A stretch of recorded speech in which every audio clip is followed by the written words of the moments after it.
Hermanos, vamos a continuar en esta tarde con nuestra serie de sermones expositivos en el libro del profeta Amós. Y vamos al capítulo número 2. En esta oportunidad vamos a estar leyendo los versículos del 6 al 8.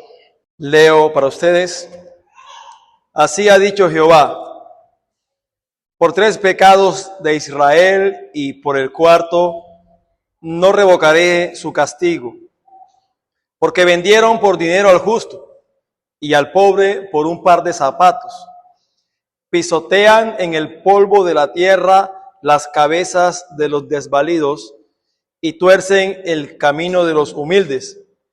Y el hijo y su padre se llegan a la misma joven, profanando mi santo nombre. Sobre las ropas empeñadas se acuestan junto a cualquier altar, y el vino de los multados beben en la casa de sus dioses. Bueno, vamos entonces a mirar los versículos del 6 al 8 del capítulo 2. La semana anterior veíamos que el profeta Amós había denunciado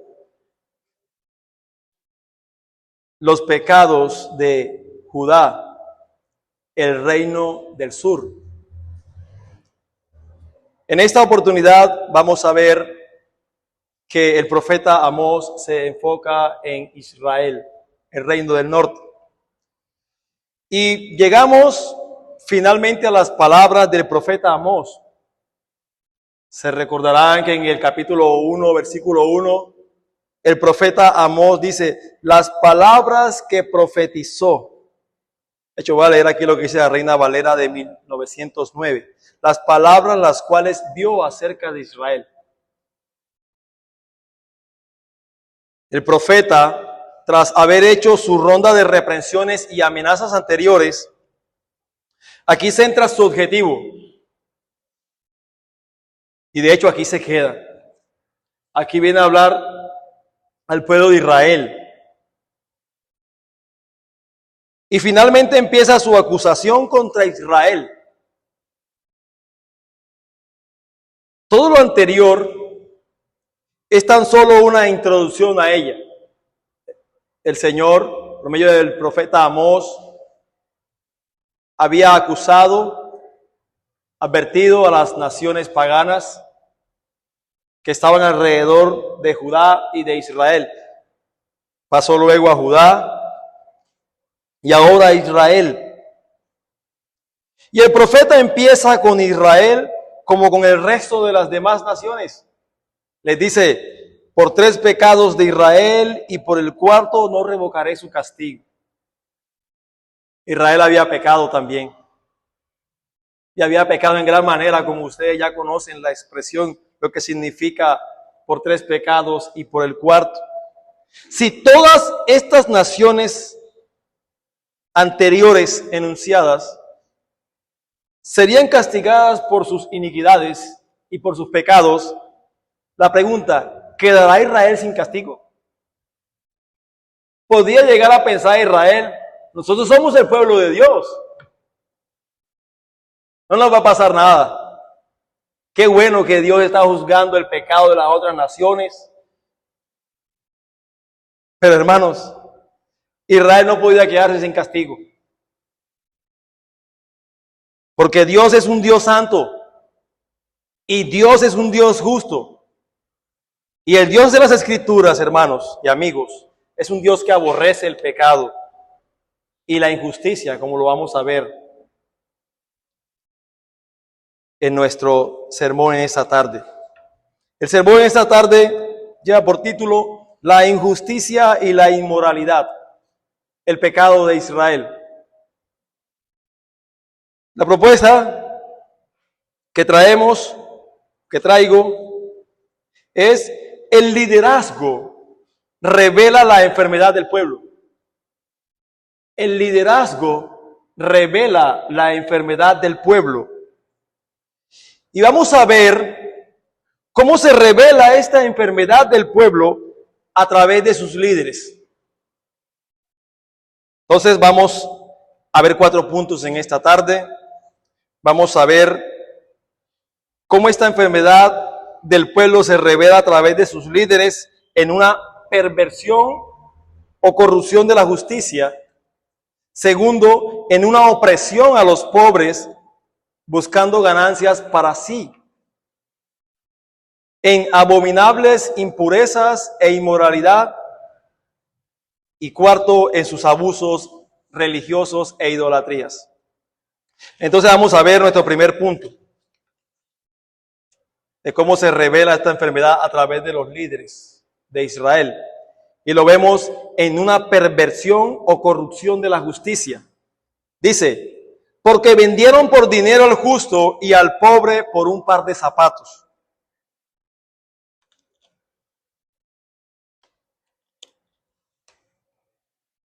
Esta acusación que hace el Señor aquí por medio del profeta Amós no es una acusación genérica, sino que es más bien una acusación concreta.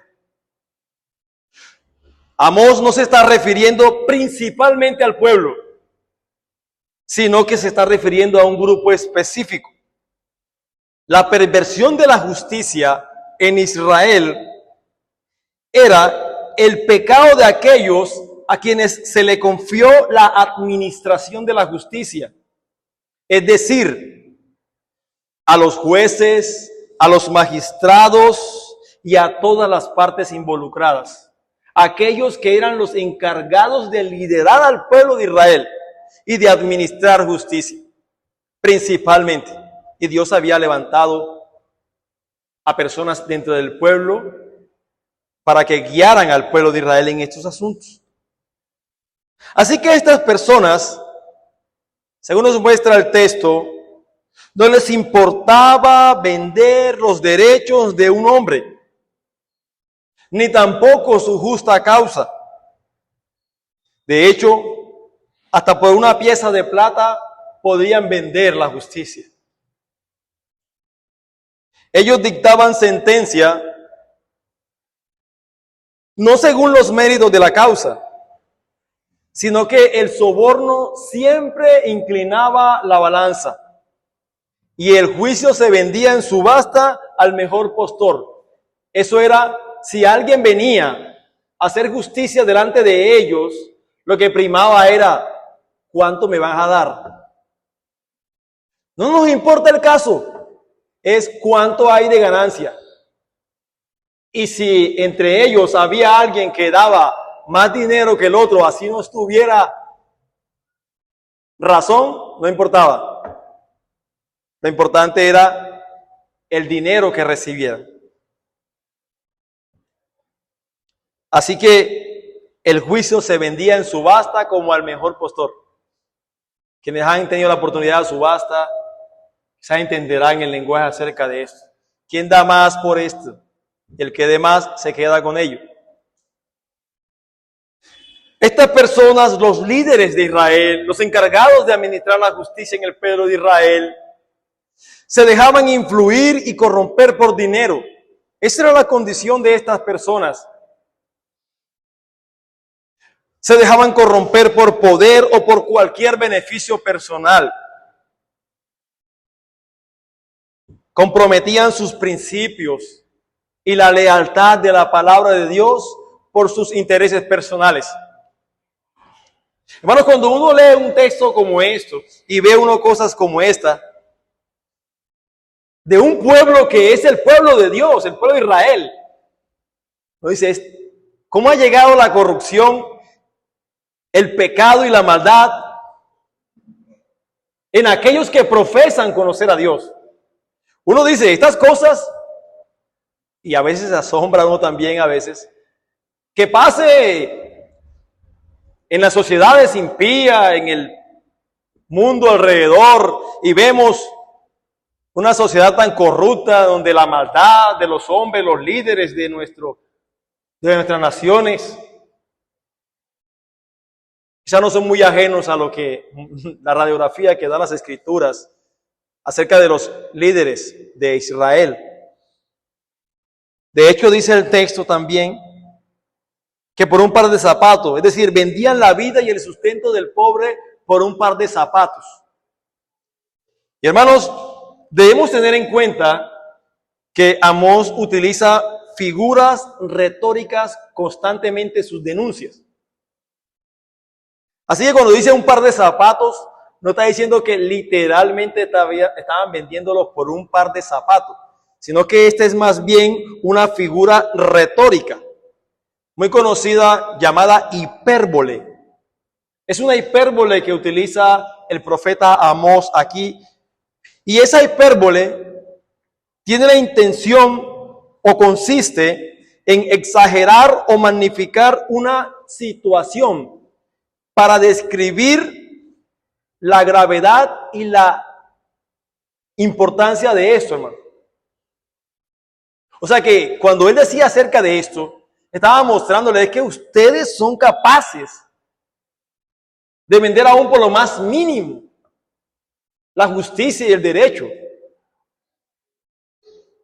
Y aquí el profeta Amós utiliza esa figura retórica para describir la extrema codicia, porque era la codicia, hermano, de estos hombres, y la injusticia de los líderes de Israel, que estaban incluso dispuestos a sacrificar la dignidad y la libertad de los pobres a cambio de algo tan insignificante, por cualquier cosa que me traiga beneficios personales. Mira lo que dice Proverbios capítulo 28, versículo 21, hermanos. Proverbios 28, 21 dice: hacer acepción de personas no es bueno. Hasta por un bocado de pan prevaricará el hombre. Hermanos, el Señor, por medio de Salomón, dice: hasta por un bocado de pan prevaricará el hombre. Está diciendo también, por cualquier cosa es capaz de vender lo que sea. Adviértase algo muy importante aquí, hermanos y amigos. Aquellos que agravian sus conciencias por cualquier causa, al final lo harán casi por nada. Esa es la verdad. Aquellos que empiezan vendiendo la justicia por plata, con el tiempo llegarán a ser tan mezquinos como para venderla por un par de zapatos. Hermanos, y esto no es solamente en los asuntos que tienen que ver con la administración de justicia y demás cosas. Esto para que podamos ver más a profundidad lo que es el pecado. Cuando usted y yo permitimos, por ejemplo, una mentirita porque es una mentirita piadosa, es algo sencillo, y usted no le presta atención, el pecado siempre pide más, hermano.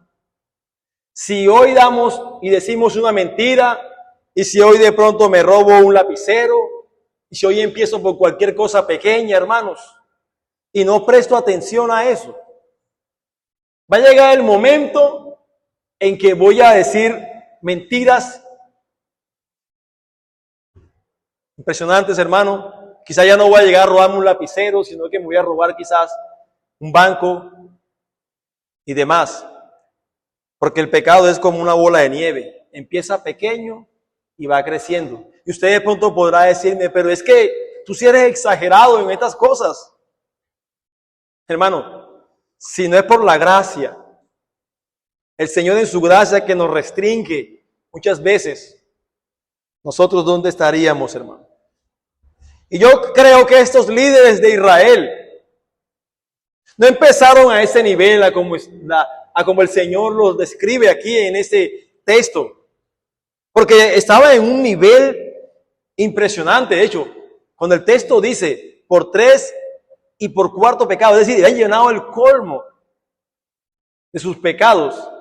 Ellos no empezaron así, sino que empezaron poquito y no prestaron atención y fueron abandonando y llegaron a ser que hasta por un par de zapatos, es decir, por cualquier cosa, son capaces de hacer injusticia. Cuando nosotros comenzamos a comprometer nuestra conciencia, podemos desarrollar una especie de sensibilización hacia lo que está bien y a lo que está mal, lo que puede cada vez llevarnos a tomar decisiones más cuestionables sin sentir el mismo nivel de culpa que sentíamos en un principio, si no le prestamos atención a los asuntos. Así que esto nos ayude a examinar aquellos pecados en nuestras vidas, los cuales debemos mortificar. Pero el profeta Amós, al enfatizar la gravedad de la situación, Amós también buscaba despertar la conciencia de sus oyentes sobre la injusticia que estaban cometiendo. Es decir, mire, el Señor es tan misericordioso, hermano,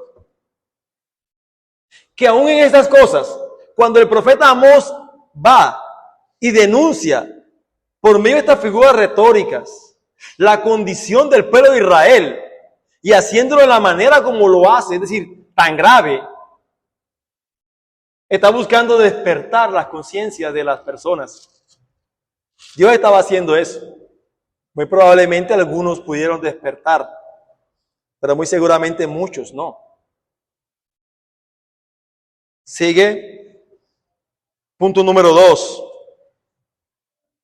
Se revela esta enfermedad del pueblo en sus líderes en una opresión a los pobres.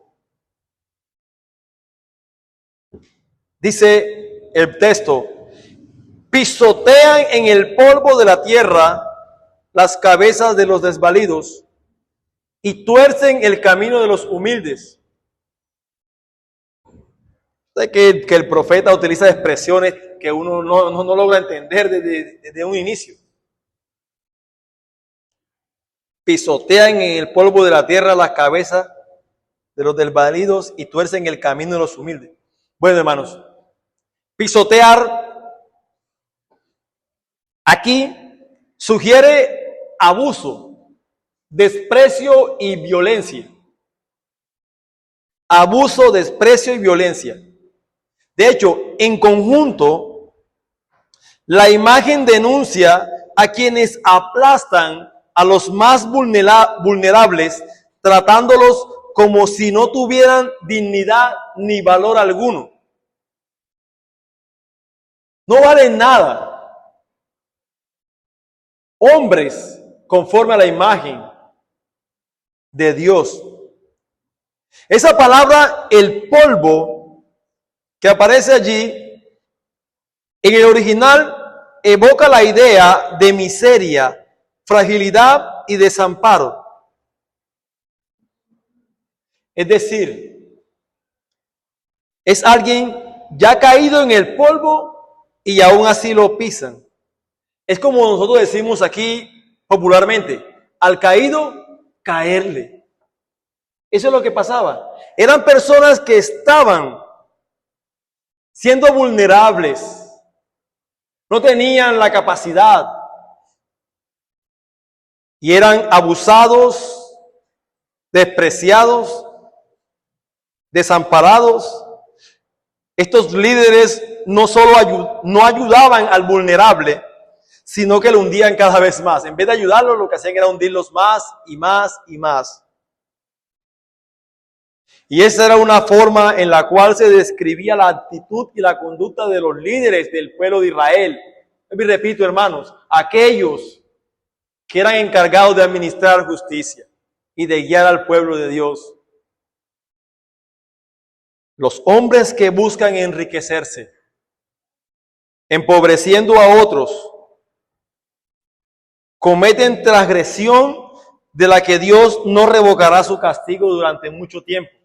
De hecho, este tipo de pecados son los que Dios dice: no revocaré su castigo. No revocaré su castigo. Personas que se enriquecen empobreciendo a otros. Nadie los ve, según ellos, pero el juez de la tierra los ve y él juzga la causa de los pobres. Este pecado, al igual que los otros pecados mencionados aquí, son la causa por la cual Dios advierte a su pueblo del castigo. Todos esos pecados, hermano. Dios dice, no revocaré mi castigo, no revocaré su castigo sobre estos pecados. Además de eso, hermano, dice la palabra que tuercen el camino de los humildes. Son palabras profundas. Lo que nos indica que estos líderes, estos jueces y magistrados, ideaban perjudicar a aquellos que ellos sabían que no podían defenderse. Y que por lo tanto, como estas personas no tenían cómo defenderse, entonces ellos quizás pensaban, tienen que aguantar. Tienen que aguantar porque nosotros somos los que mandamos acá. Hermano, hacer daño, engañar o impedir el camino justo de quienes son vulnerables y rectos, esto, hermano, es un pecado que Dios aborrece. Esto que hacían estos líderes en Israel era un acto de maldad activa y no solo una omisión, porque el texto dice tuercen. No es que torcieron, tuercen, hacían esto y lo hacían. El verbo indica que lo hacían de manera constante. Constantemente torcían el camino de los humildes, de aquellos pobres, de aquellas personas que no tenían cómo defenderse. Pero adviértase algo aquí, hermanos y amigos. Cuanto más pacientemente soportan los hombres los perjuicios que se les hacen, mayor es el pecado de los que los perjudican. Y por tanto, hermanos, más motivos tienen para esperar que Dios les hará reparación y que Dios se vengará de ellos. Mira lo que dice el Salmo 38 en el versículo 12 al 15 de David, el siervo de Dios, que estaba siendo perseguido, tratado injustamente. En el Salmo 38, 12 al 15, David dice, los que buscan mi vida arman lazos, y los que procuran mi mal hablan iniquidades, y meditan fraudes todo el día. Mas yo, como si fuera sordo, pero él no era sordo, es como si fuera sordo, no oigo. Y soy como mudo que no abre la boca. Soy pues como un hombre que no oye y en cuya boca no hay reprensiones. ¿Saben por qué David tiene esa actitud? ¿Saben por qué David aguantaba? Ahí dice, porque en ti, oh Jehová, he esperado. Tú responderás, Jehová Dios mío. Hermanos, el Señor es defensor de los pobres, de los huérfanos y de las viudas, dice las Escrituras. De aquellos que aparentemente no tienen nadie que los defienda. El Dios de las Escrituras les defiende. En Proverbios 22 al 23, el Señor dice, no robes al pobre porque es pobre, ni quebrantes en la puerta al afligido. ¿Saben por qué? Porque Jehová juzgará la causa de ellos y despojará el alma de aquellos que los despojaren. ¿Se creen muy fuertes? Es Proverbios 22, del 22 al 23. Dios juzgará la causa de ellos y despojará el alma de aquellos que los despojaren. Hermano, nosotros vemos una serie de injusticias en nuestro país. Vemos una serie de abusos en nuestra sociedad. Y a veces nosotros solemos pensar como que no pasa nada. No está pasando nada. ¿Qué está pasando? Dios, mira lo que pasa. Dios es Dios santo y justo, hermano. Él tiene propósito con todas estas cosas. Punto número 3. Se revela esta enfermedad del pueblo en sus líderes, en sus abominables impurezas e inmoralidad sexual.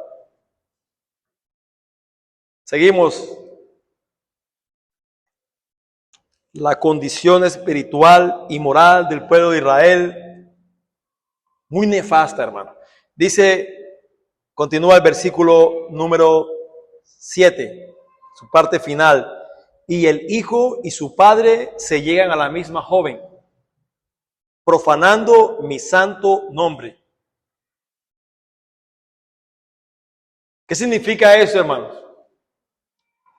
Aquí vemos un funesto ejemplo, como otro cualquiera, de la lujuriosa promiscuidad desmedida del pueblo de Israel. Sin embargo, donde se encuentran las anteriores injusticias que hemos mencionado anteriormente, de opresión y extorsión, también se encuentra esto. Pues las leyes de la decadencia rara vez tienen cabida en aquellos que han roto los lazos de la justicia, han echado la cuerda sobre sí. O sea, no se podía esperar menos, hermano. Estaban siendo injustos, estaban siendo corruptos. Y como les decía, el pecado siempre pide más. No es solamente, por ejemplo, usted ve el caso de una persona que dice, yo solamente soy alcohólico, yo solamente tomo. Si fuera que solamente su pecado fuera el alcoholismo, vaya y venga.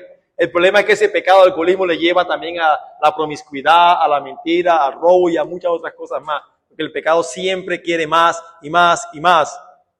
Así que era normal que, en algún sentido, que también fueran inmorales y muchas impurezas. Que hay un tipo de situación como esta, que el hijo y su padre se llegasen a la misma joven. ¿Qué quiere decir esto? El hijo y su padre se llegan a la misma joven. Bueno, hermanos, esto puede referirse a dos situaciones posibles. Hay dos situaciones posibles en este caso. El primero era abuso sexual de una esclava o sirvienta. Hermanos, en algunas sociedades antiguas, donde se incluye también el pueblo de Israel, los poderosos, económicamente hablando, abusaban de mujeres vulnerables sin consecuencia alguna. Hombres que tenían esclavas o sirvientas en sus casas, mujeres indefensas, y que como eran poderosos, podrían abusar de estas mujeres, sirvientas y esclavas, y nadie decía nada. No tenía consecuencias. Por quién era el que hacía esto y por quién era la víctima. De hecho, padre e hijo, compartiendo la misma joven, muestra un abuso sistemático y no un acto aislado. Esto era una práctica que cuando nosotros leemos y vemos esto, eso es aberrante, pero era algo que era sistemático en el pueblo de Israel, hermanos. No se nos olvide, el pueblo de Dios. Esa es una posible situación. La otra posible situación es la prostitución cultural o ritual. En algunos cultos paganos de la época, había prácticas sexuales vinculadas al templo. Israel, al mezclarse con esas prácticas, caía en idolatrías sexualizadas. Es decir, se adoraba a dioses y a diosas de la fertilidad y del amor, y una de las maneras de hacerlo era a través de las prácticas sexuales. Bueno, eso es aberrante. Esto uno habla acerca de estas cosas, pero era algo que se practicaba en esa época. Solo mencionarlo trae cosas a nuestra mente, hermano. Eso hacían. En ambos casos, la imagen que nos muestra esto del hijo y su padre si llegan a la misma joven, es la imagen de explotación, de violencia y de corrupción moral que había en el pueblo de Israel. ¿Por qué es tan grave esto? ¿Por qué es tan grave esto, hermanos? Bueno, principalmente porque es un pecado y es una ofensa contra Dios, ¿cierto? Eso trae la gravedad de esto. Pero, hermano, también trae una consecuencia y gravedad en la sociedad. Porque esta conducta inmoral del pueblo de Israel simbolizaba la ruptura total del orden familiar. Padre e hijo actuando juntos en un acto inmoral. La corrupción había penetrado todas las generaciones. Un padre se llegaba a la sirvienta o a alguna otra esclava. Su hijo o sus hijos veían, y como no lo veían como un pecado o algo grave, sus hijos seguían. Y así seguían esto y seguían esto, hermanos. Había una cosificación de la mujer. ¿Sabe usted qué es una cosificación de la mujer? Se tenía como un objeto, como una cosa. Y no como las escrituras dicen que es. Creada a imagen y semejanza de Dios. Era tenida la mujer como un objeto. Y vuelvo y repito, hermanos. El pueblo de Israel, el pueblo de Dios, había, por así decirlo, una normalización del abuso. Esto no era un pecado secreto. Era una práctica aceptada, repetida y compartida. Pero al haber estas cosas, era un reflejo o un síntoma de la decadencia social de Israel. Y no solamente de sus líderes, sino de todo el pueblo.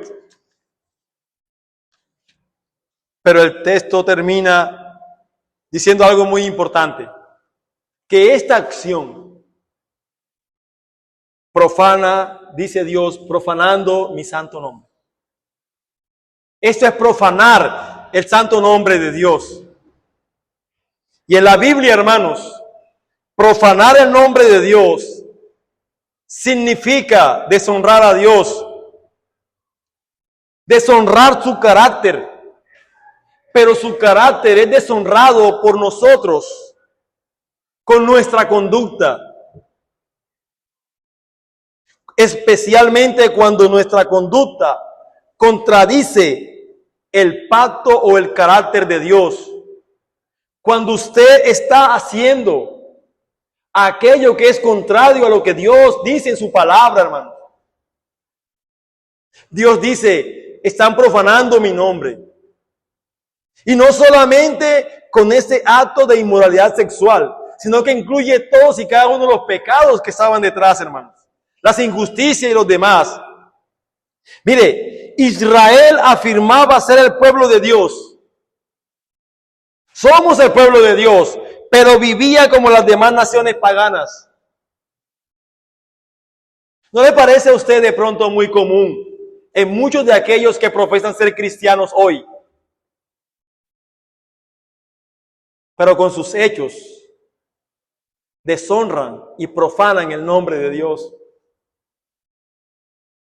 Profanar en hebreo el nombre de Dios es básicamente lo contrario a no santificarlo.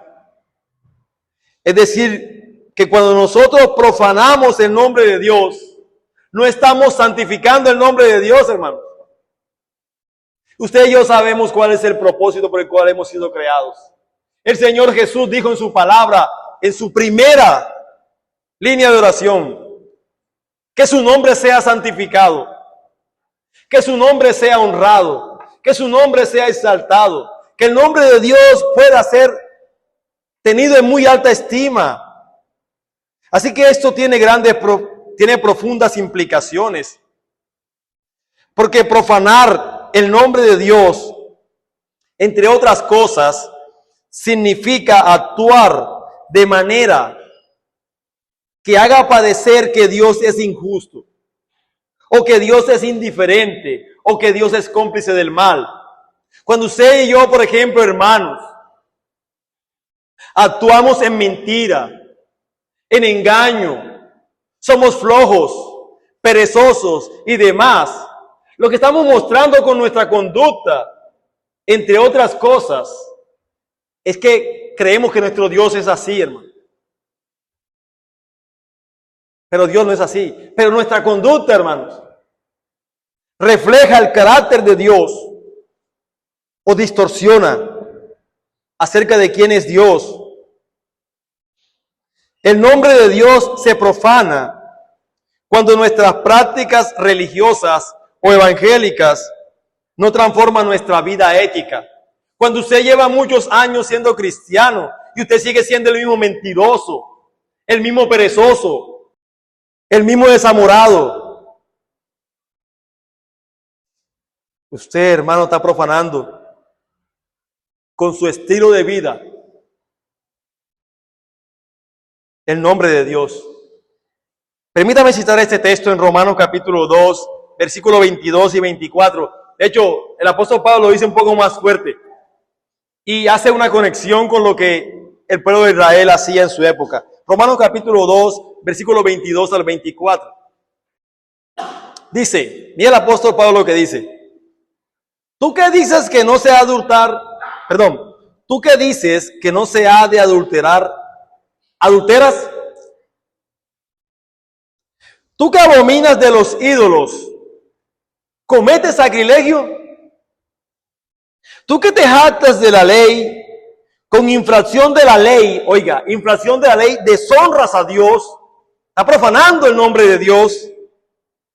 Porque como está escrito, el nombre de Dios es blasfemado, es profanado, es deshonrado entre los gentiles. ¿Pero por causa de quién, hermano?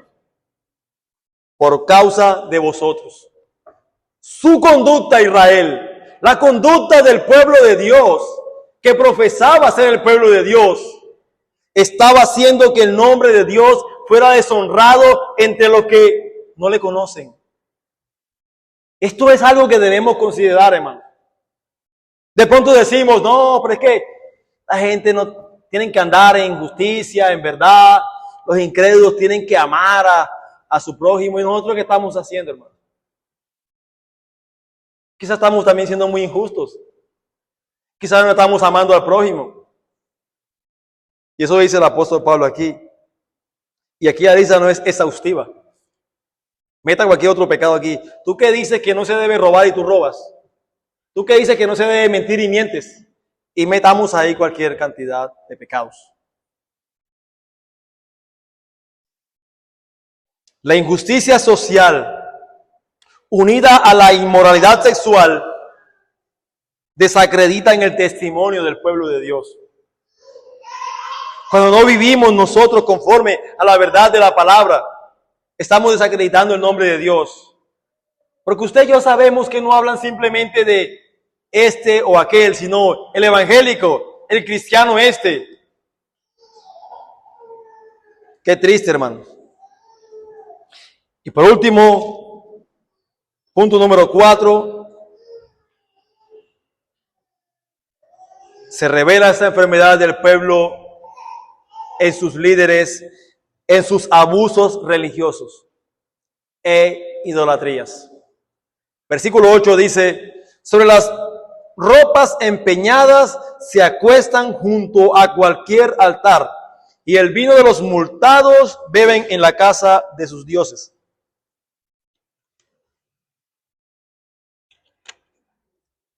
Cada frase es una acusación distinta, pero todas juntas muestran un sistema religioso corrupto y socialmente corrompido. Cuando usted lee esto aquí, quizás no sabe muchas cosas, pero cuando ve esto entenderá que sí, un sistema religioso corrupto y una sociedad también corrupta.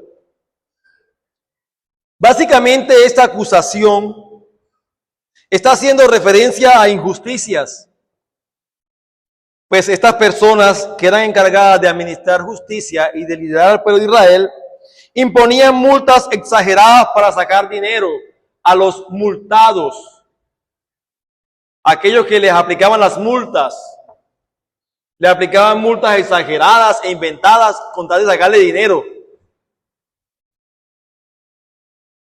Cualquier excusa sacaban para multarlos y exigirles dinero. Pero ese dinero lo usaban para comprar vino, para celebrar banquetes, para hacer espléndidas fiestas, junto a cualquier altar, dice aquí.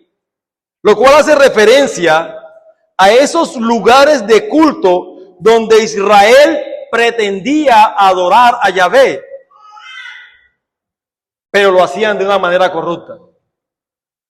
Ellos pretendían adorar a Jehová, ellos pretendían adorar a Dios en esos lugares. Hermanos, gravísimo. La expresión cualquier altar subraya que no era un caso aislado. No es en un altar específico, sino en todos los altares que ellos tenían, en todo el sistema religioso del norte, porque el reino del norte tenía muchos lugares en los cuales ellos iban a adorar a Dios.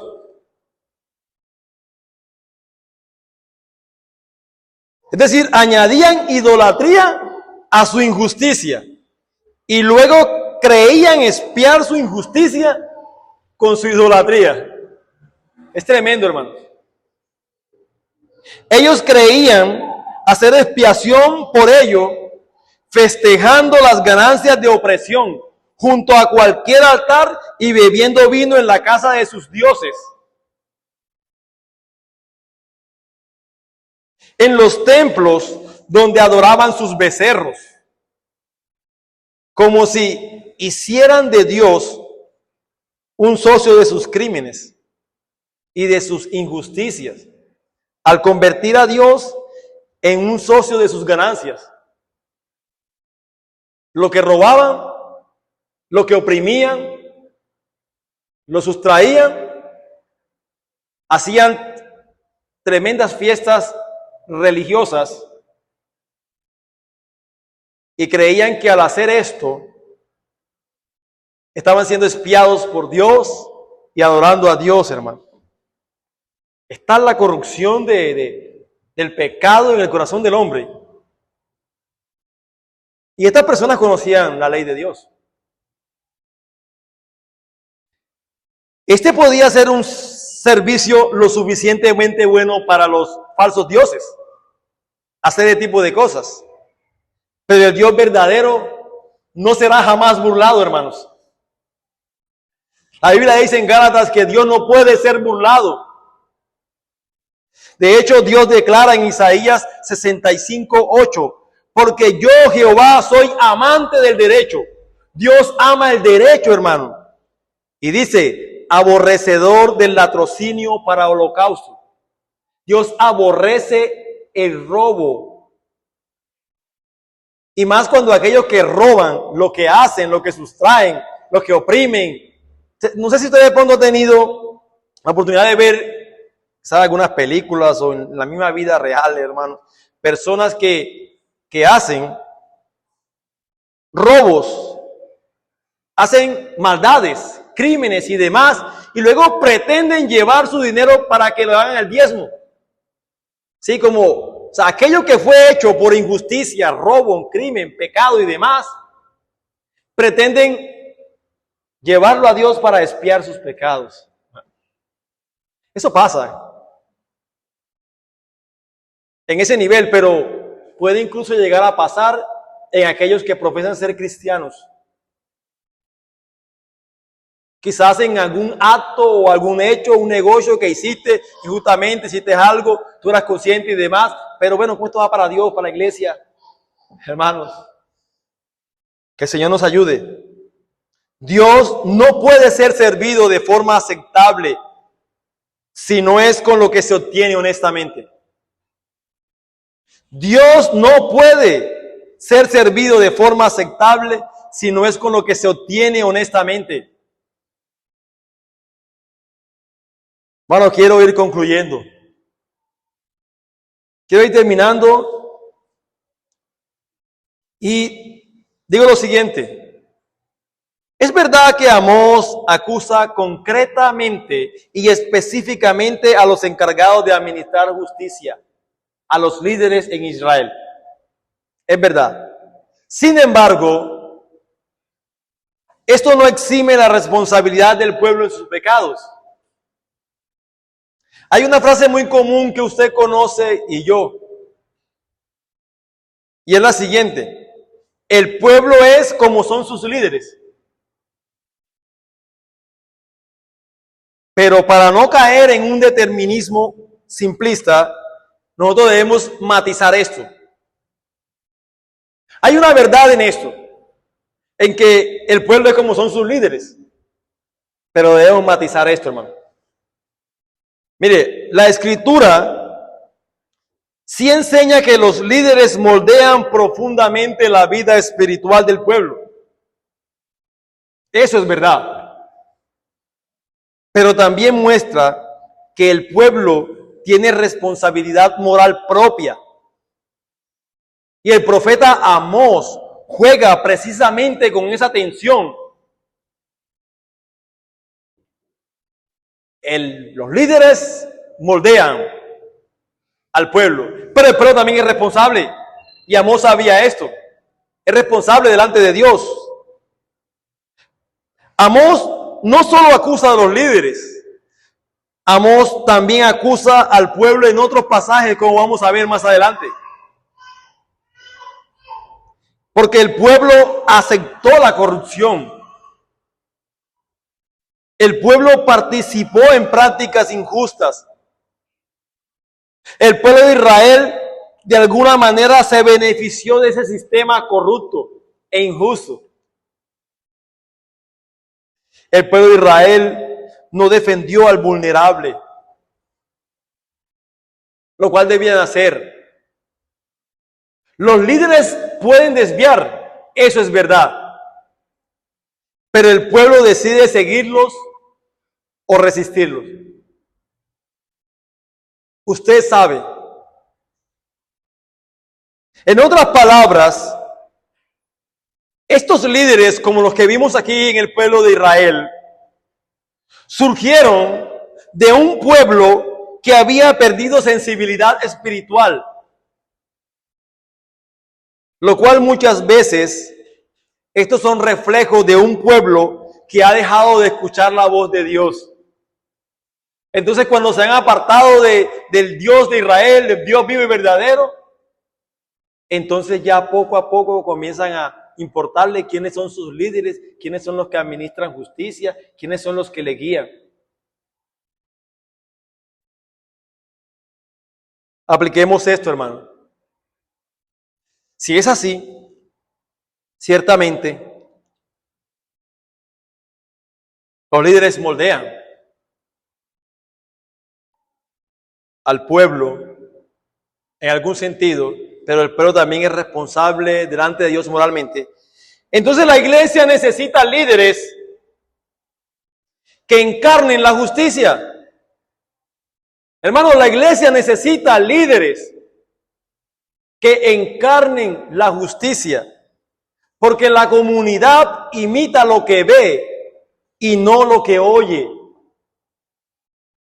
Las personas constantemente están imitando lo que ven, pero no lo que oye. Nosotros podemos decir a la persona, nosotros podemos decirle a nuestros hijos, nosotros podemos decirle a las gentes, ustedes tienen que amar a las esposas, por ejemplo, los esposos amar a sus esposas, nosotros tenemos que ser justos, nosotros tenemos que obedecer al Señor, pero si nosotros no amamos a nuestras esposas, si no somos justos, si no obedecemos al Señor, ¿cómo pretendemos nosotros que ellos caminen?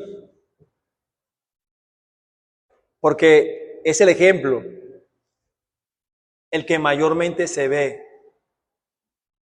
y se hace. Usted puede hablarle a su hija, tiene que arrepentir y tiene que conocer al Señor, tiene que venir a la iglesia y adorar a Dios. Y dice, sí, está bueno, pero cuando hace la transición ahí dice, pero mi papá, mi mamá no aman a Dios. ¿Cómo me pretende hacer esto? Entonces necesitamos un liderazgo que encarne la justicia, que se esfuerce por vivir en la verdad de Dios, si verdaderamente queremos influenciar para bien, para la gloria de Dios. Pero por otro lado, la iglesia no puede delegar su responsabilidad espiritual. Mire, no basta con decir, mis líderes fallaron. Sí, porque como mis líderes fallaron, nosotros también fallamos, ¿no, hermano? Cada creyente está llamado a discernir, cada creyente está llamado a resistir, y cada creyente, independientemente, está llamado a vivir en justicia. No es porque un líder o alguien vive en injusticia, usted va a vivir en injusticia. ¿No? Ven acá, espera, eso no está bien. Eso no enseña las Escrituras. De hecho, me acuerdo ahorita aquí de un texto que dice que se amontonarán maestros conforme a su propia concupiscencia. Había maestros, falsos maestros, los hay, porque hay personas que les gustan esas cosas. Ellos son responsables de eso. Así es. No es porque poco gente que están haciendo estas cosas malas y hablando falsedades. Sí, tienen su responsabilidad, cierto.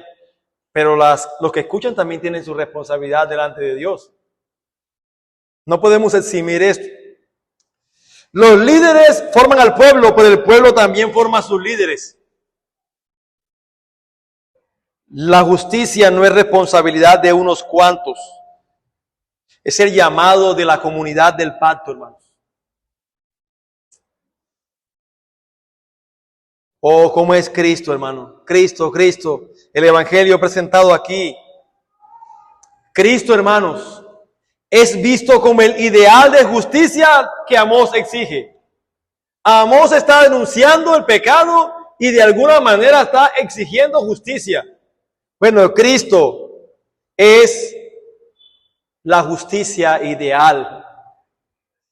Amós denuncia cosas como vender al justo por dinero, oprimir al pobre, abusar al vulnerable, corromper el culto.